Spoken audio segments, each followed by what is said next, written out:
जय हिंद, जय भारत, जय छत्तीसगढ़। स्वागत है आप सभी के एजुकेशन हब में। आज है स्वागत है आपका गांधी युग, एक बहुत ही इम्पोर्टेंट जो है पोर्शन आधुनिक भारत के इतिहास का, वह चल रहा है। ठीक है, आज हम लोग रोलेट एक्ट के बारे में देखेंगे और गांधी जी की उपाधियों के बारे में। ठीक है, इस रोलेट एक्ट के तहत जलियांवाला बाग हत्याकांड और क्या क्या हुआ था वो सब चीज़ देखेंगे। देखिए, जो गांधी जी की उपाधियां हैं वो सबसे पहले अंग्रेजों ने गांधी जी को सार्जेंट की उपाधि दी थी। ठीक है, ये जो सार्जेंट की उपाधि है यह अंग्रेजों ने इसलिए दिया था क्योंकि गांधी जी ने अंग्रेजों के प्रथम विश्व युद्ध के समय ब्रिटिश सेना में बहुत से भारतीयों को भर्ती करवाया था। प्रथम विश्व युद्ध जब चला तो जो त्रिपक्षीय जो धुरी राष्ट्र और मित्र राष्ट्र थे, ठीक है, तो मित्र राष्ट्र में जो ब्रिटेन हो गया, यूएसए हो गया, रशिया हो गया, ये सब थे, और फ्रांस था, और जो धुरी राष्ट्र था वो उसमें जो है जर्मनी, इटली, ये सब थे। ठीक है, द्वितीय विश्व युद्ध में भी यही तीनों एक ही साथ थे और ये सब जो है दूसरे पक्ष वो भी एक दूसरे के साथ थे। ठीक है, तो जैसा पहला विश्व युद्ध में था वैसा ही दूसरे विश्व युद्ध में लोग मतलब संगठित थे। ठीक है, जापान, जर्मनी और इटली एक साइड था। इटली मतलब कुछ लगा था, बाद में हारते देखकर दूसरों के साथ मतलब जाके सम्मिलित हो गया था। तो जो अंग्रेजी सेना थी, ठीक है, उसमें जो सैनिकों की आवश्यकता पड़ी, मतलब सैनिक कम लगे, तब उन्होंने भारत से अपील किया कि हमें सेना में कुछ भारतीयों की आवश्यकता है, भारतीय सैनिकों की।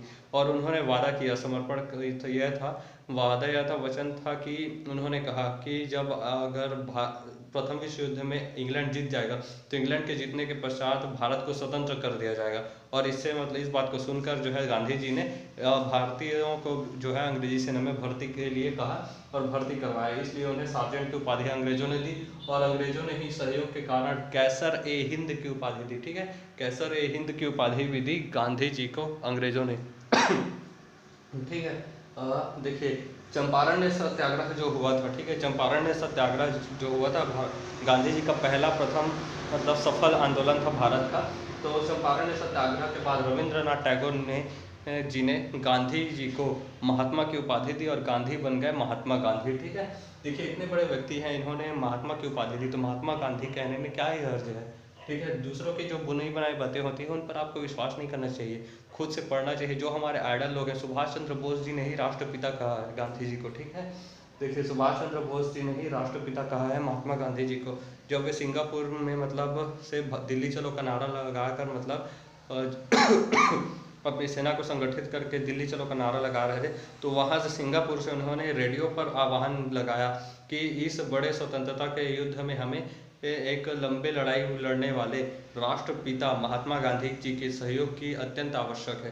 तो सुभाष चंद्र बोस जी को हम इतना मानते हैं, लेकिन उन्हीं के द्वारा सम्मान में दिया गया राष्ट्रपिता जो शब्द है, इसे हम लोग गांधी जी के लिए नहीं मानते। वही बात है, पड़ोसी की बूढ़ी बड़ाई बातें पर हम लोग विश्वास करते हैं, खुद से मतलब ज्ञान अर्जित करना तो होता नहीं है ना। तो खुद से ज्ञान अर्जित कीजिए और देखिए क्या क्या होता है। विंस्टन चर्चिल जो प्रधानमंत्री था उस समय, प्राइम मिनिस्टर ऑफ इंग्लैंड, ठीक है, इंग्लैंड का प्रधानमंत्री था विंस्टन चर्चिल, इसने गांधी जी को अर्धनग्न फकीर कहा था।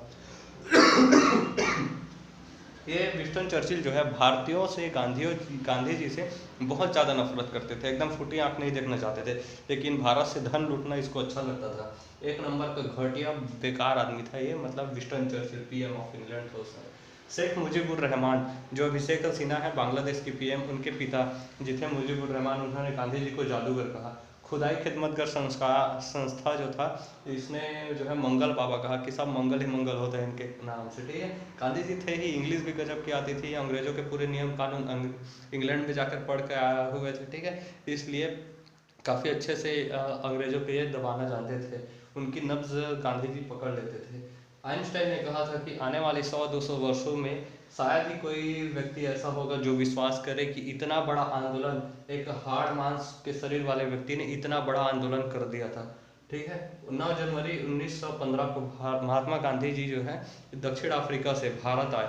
तो इस जो 9 जनवरी 1915 के याद में 9 जनवरी को प्रत्येक वर्ष आज भी प्रवासी भारतीय दिवस के रूप में मनाया जाता है। प्रवासी भारतीय यानी कि जो भारतीय विदेशों में रहते हैं उनके लिए यह दिन सेलिब्रेट किया जाता है, क्योंकि इस दिन भारत के सबसे बेहतरीन प्रवासी मतलब जो दक्षिण अफ्रीका में जाकर भारत में रहने भारतीय लोगों का मतलब पक्ष रखे थे, विदेश में जाकर स्वतंत्रता की लड़ाई वहाँ पर लड़े थे।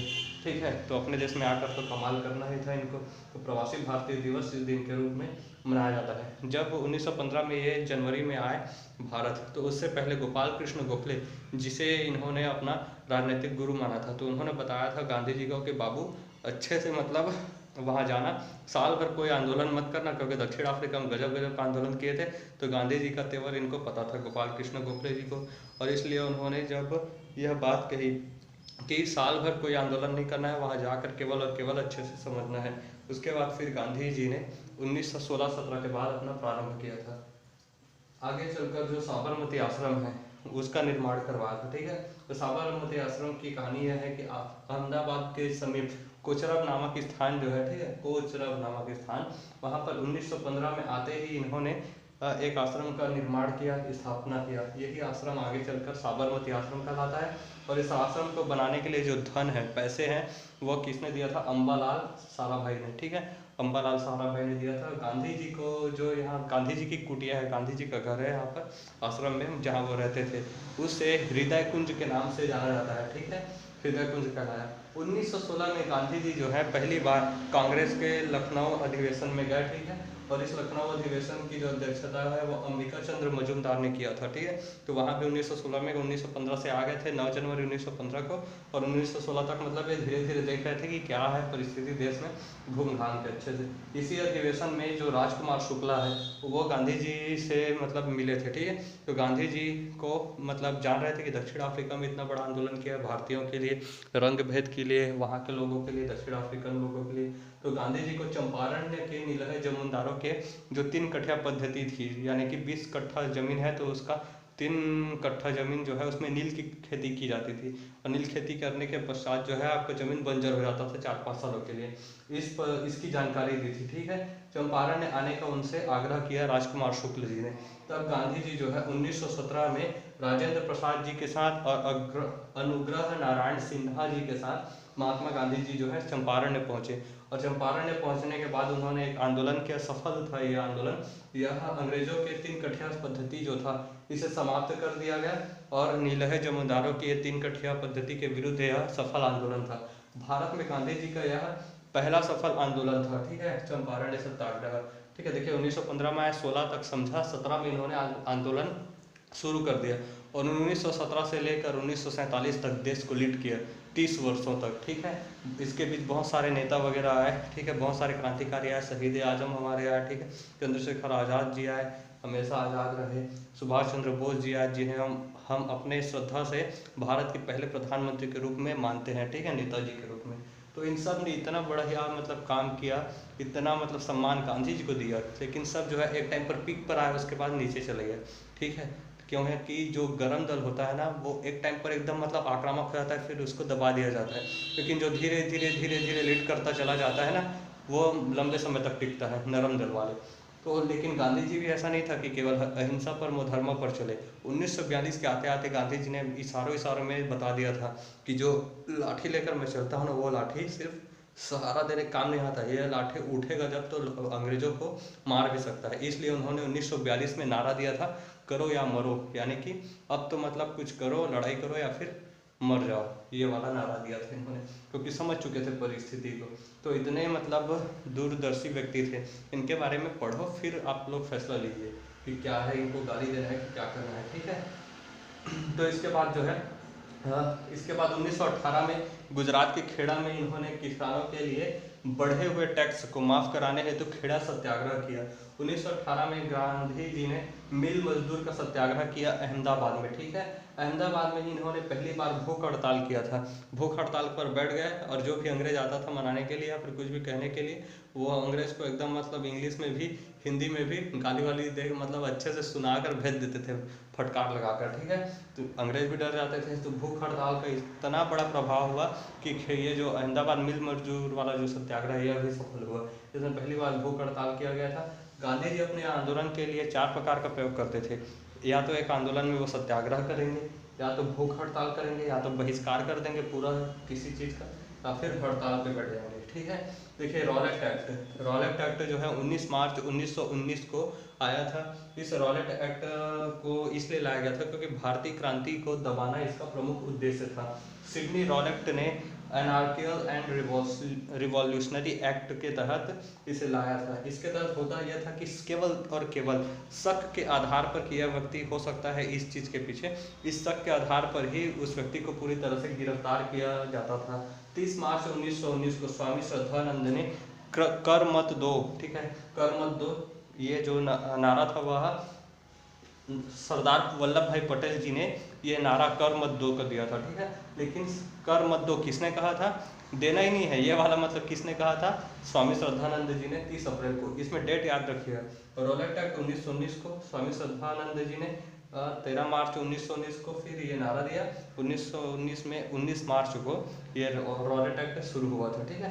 उसके बाद आ जाता है 6 अप्रैल 1919 का दिन, जब गांधी जी ने देशव्यापी आंदोलन करना प्रारंभ किया, हड़ताल करना प्रारंभ किया। तो इसी रॉलेट एक्ट के तहत 6 अप्रैल के बाद 2 दिन बाद 8 अप्रैल 1919 को गांधी जी को गिरफ्तार कर लिया जाता है। सत्याग्रह का जो केंद्र था यह था पंजाब। इस जो रॉलेट एक्ट था इसे कहा गया है बिना अपील, बिना दलील और बिना वकील का कानून, ठीक है।